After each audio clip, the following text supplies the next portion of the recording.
let's not forget last night. Yeah, how we drove along the Yarra. In 1993, I thought I could fly. What was the reason for this self-belief, this confidence? It was because I was living the dream, and not just any dream either. I was living my very specific dream of being a singer-songwriter, a creative artist, and that was all I'd ever wanted to do since I was a kid, jumping around our living room with a fake cardboard electric guitar, miming. My band, Things of Stone and Wood, had a hit song, the song that is currently going through the speaker there. We had a hit song on the radio, and we were launching our debut album, The Yearning, at Melbourne's Corner Hotel, one of the biggest venues in Melbourne. And it was filled with people eagerly awaiting this, the most important show of our career to date. And I felt awesome. I'd taken this leap of faith onto a stepping stone in the middle of the river, and it was working.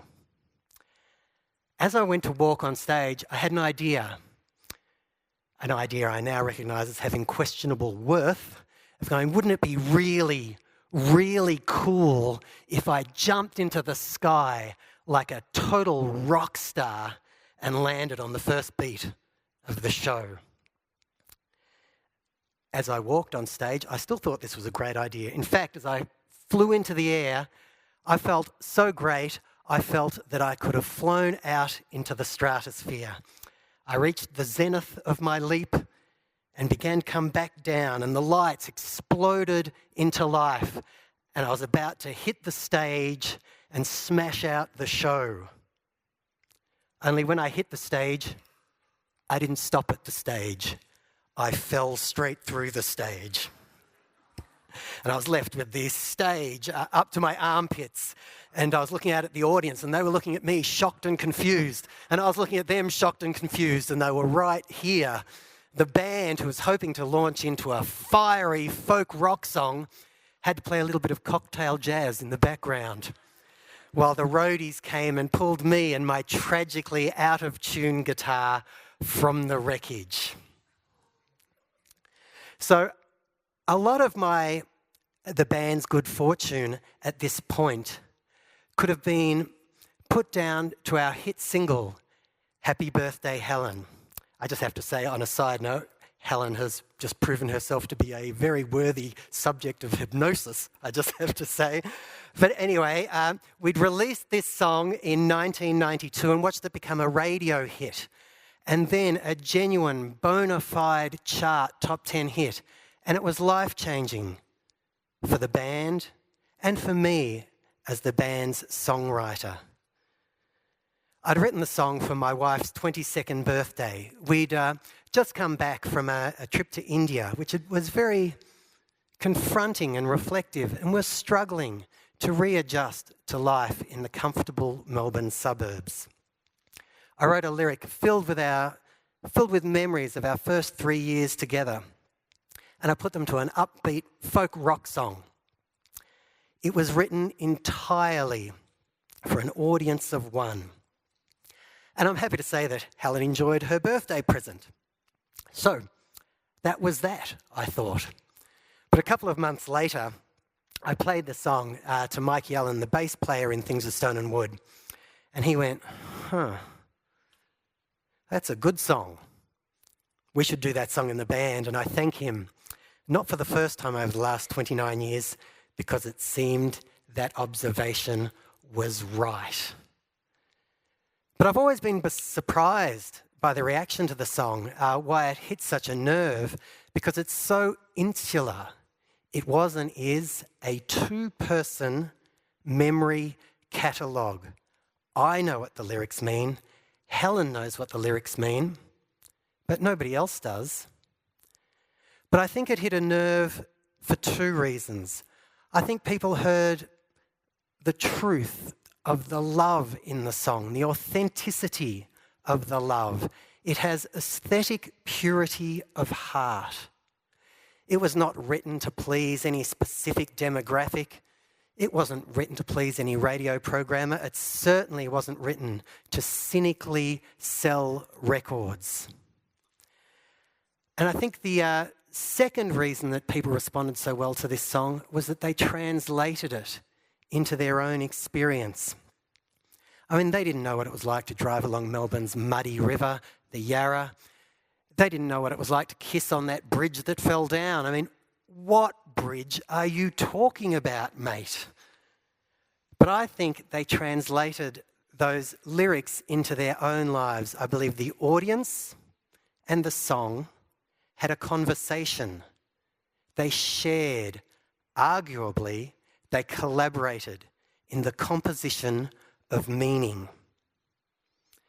Now, sadly, they can't all be Happy Birthday Helens.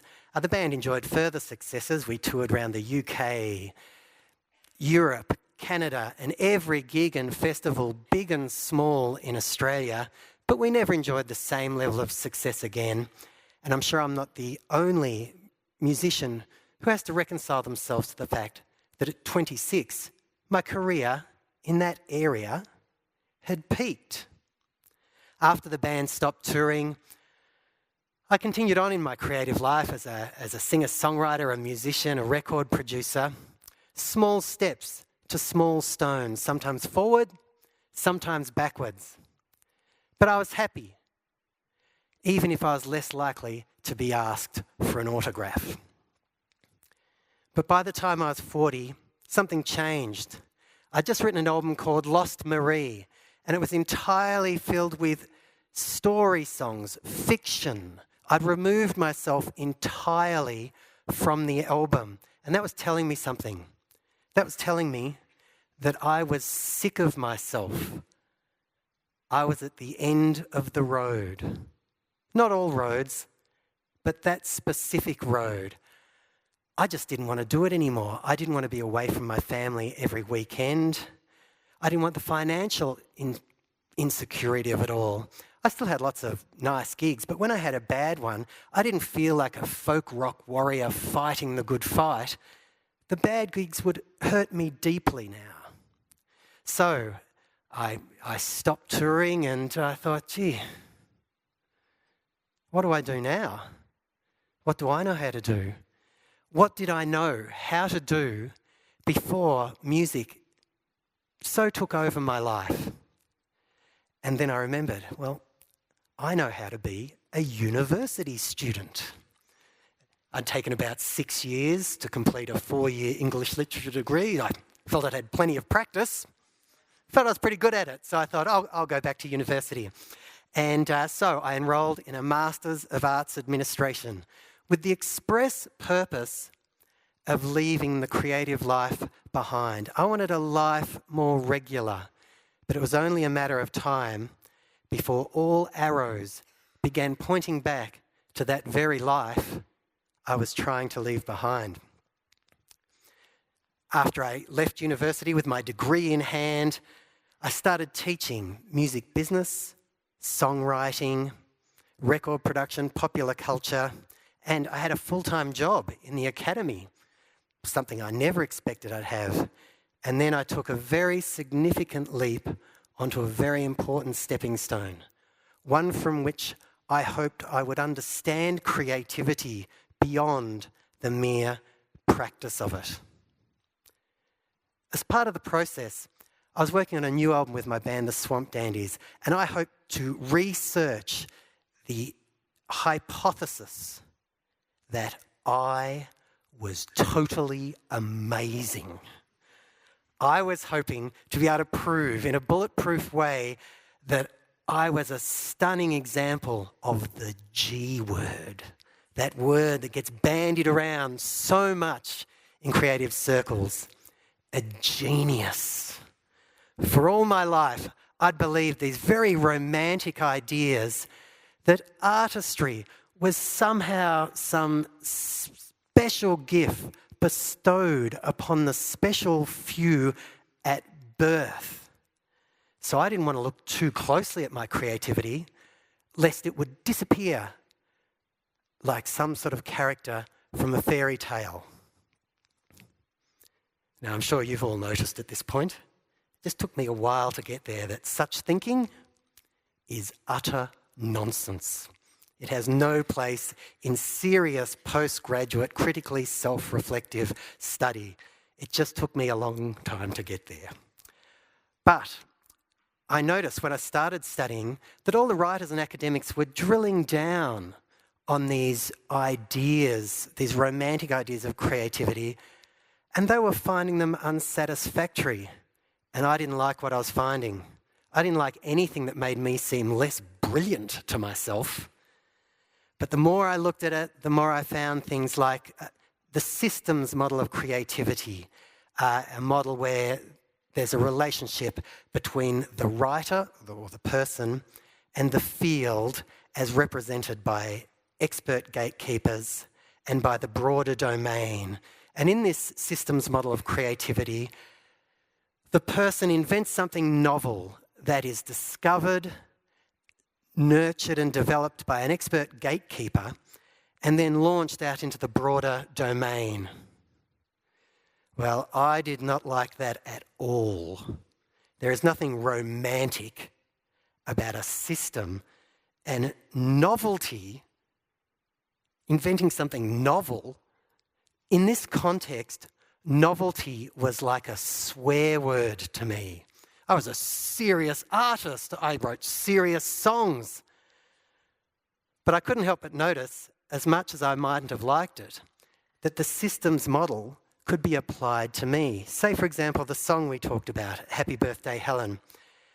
Authentic love is many things in a popular song, but it most certainly is not novel. But a wailing harmonica is. In my band, Things of Stone and Wood, we're a high energy, melodic and harmonically appealing band, but we're also broadcasting a novel suite of acoustic instruments.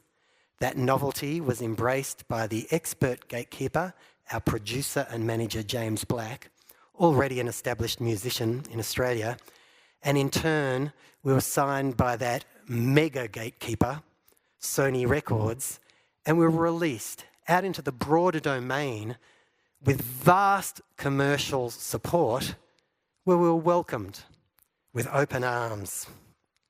Now, I mightn't have liked it much that the systems model could be applied to me and our experiences, but I felt better when I realised, well, if it could be applied to me, it could be applied to anybody. For example, my favourite ever creative artists, the Beatles. They'd invented a novel new approach to popular music where they wrote their own songs, which was unusual for performers at the time. They had stellar three-part harmonies, but no established lead singer. And with a seemingly boundless joie de vivre, they re-energised the fundamental youthful spirit of rock and roll. They were discovered by the expert gatekeeper, producer, George Martin. He nurtured and developed that work, and then they were broadcast out into the broader domain by EMI, and they were loved and understood in a manner that no one has enjoyed before or since. Once I finished my PhD studies, I didn't stop writing songs. I didn't lose any magical mojo, because magical mojo is not a real thing to lose.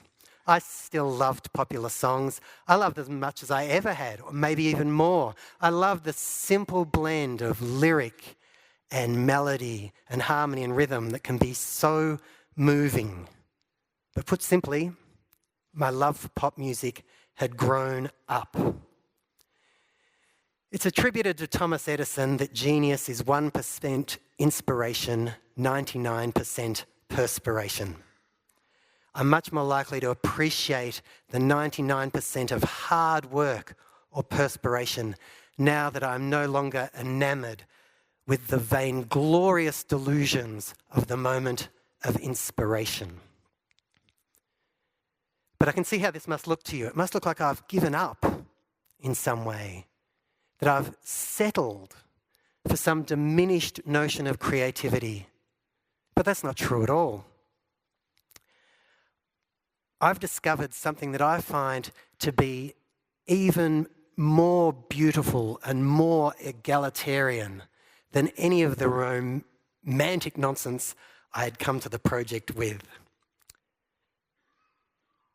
Every one of you, every one of us is absolutely unique. Nobody will ever share the identical perspective on life and the human condition as you do. I've discovered that if you can find a way to broadcast that unique perspective in a manner that is discovered and embraced and nurtured by an expert gatekeeper, you too might enjoy the immense satisfaction of having your deepest emotions understood and enjoyed by a broad audience. My PhD taught me to question the very existence of genius. But if such a thing does exist, then you are all, we are all, creative geniuses waiting to happen. Thank you.